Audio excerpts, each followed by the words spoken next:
ನಮಸ್ಕಾರ, ನನ್ನ ಹೆಸರು ಸಂದೇಶ್. ನಾನು 8ನೇ ತರಗತಿಯಲ್ಲಿ ಓದುತ್ತಿದ್ದೇನೆ. ನಮ್ಮ ಶಾಲೆಯ ಹೆಸರು ಸರ್ಕಾರಿ ಪ್ರೌಢಶಾಲೆ ಅರಸೀಕೆರೆ. ಅಧ್ಯಾಯ 4 ದಹನ ಮತ್ತು ಜ್ವಾಲೆ. ಪಾಯಿಂಟ್ 1 ಚಟುವಟಿಕೆ ಹೆಸರು ಧೈರ್ಯ ಮತ್ತು ಅಧೈರ್ಯ ವಸ್ತುಗಳು. ಅದಕ್ಕೆ ನಮಸ್ಕಾರ, ನನ್ನ ಹೆಸರು ಪ್ರಭಾಕರ. ನಾನು 8ನೇ ತರಗತಿಯಲ್ಲಿ ಓದುತ್ತಿದ್ದೇನೆ, ಸರ್ಕಾರಿ ಪ್ರೌಢಶಾಲೆ ಅರಸೀಕೆರೆ. ಅಧ್ಯಾಯ 4 ದಹನ ಮತ್ತು ಜ್ವಾಲೆ. ಅದಕ್ಕೆ ಸಂಬಂಧಪಟ್ಟಂತೆ ಒಂದು ಚಟುವಟಿಕೆ ಮಾಡುತ್ತಿದ್ದೇವೆ. ಚಟುವಟಿಕೆ ಸಂಖ್ಯೆ 4.1. ಚಟುವಟಿಕೆ ಹೆಸರು ಧೈರ್ಯ ಮತ್ತು ಅಧೈರ್ಯ ವಿಂಗಡಿಸುವಿಕೆ.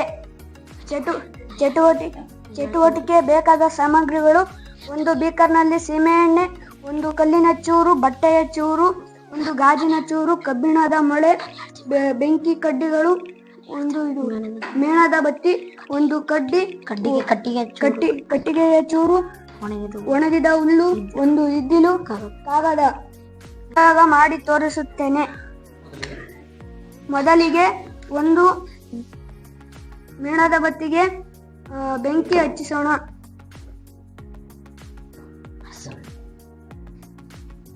ಇವಾಗ ಯಾವುದು ಧೈರ್ಯ ಯಾವುದು ಅಧೈರ್ಯ ಅಂತ ನೋಡೋಣ.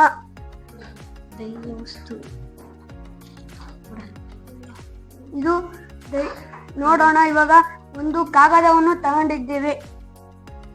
ವಸ್ತು ನಾವು ನೋಡಬಹುದು. ಇದು ಧೈರ್ಯ ವಸ್ತು ಉರಿಯುತ್ತಿದೆ. ಇದು ಇದ್ದಿಲು. ಇದು ಧೈರ್ಯ ವಸ್ತು. ಇದು ಬೆಂಕಿ ಹತ್ತಿಕೊಳ್ಳುತ್ತದೆ.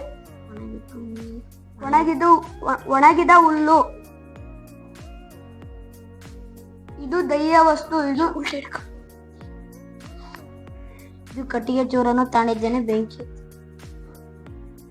ಇದು ಧೈರ್ಯ ವಸ್ತು, ಇದು ಹತ್ತಿಕೊಳ್ಳುತ್ತದೆ.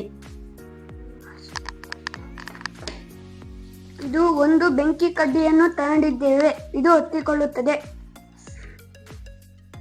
ಇದು ಧೈರ್ಯ ವಸ್ತು.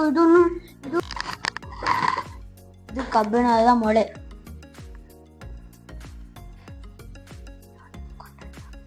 ಇದು ಇದು ಅಧೈರ್ಯ ವಸ್ತು.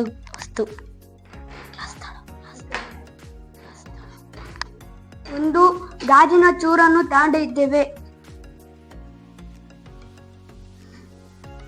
ಇದು ಹತ್ತಿಕೊಂಡಿಲ್ಲ, ಇದು ಅಧೈರ್ಯ ವಸ್ತು. ಇದು ಬಟ್ಟೆ ಚೂರು.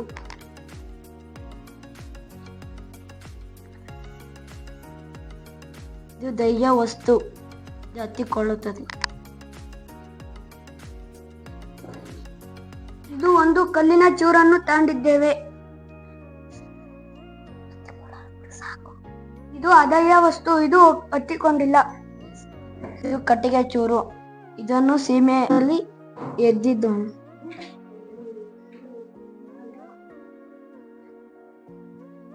ನೋಡಿ, ಹತ್ತಿಕೊಳ್ಳುತ್ತಿದೆ. ಧೈರ್ಯ ವಸ್ತು.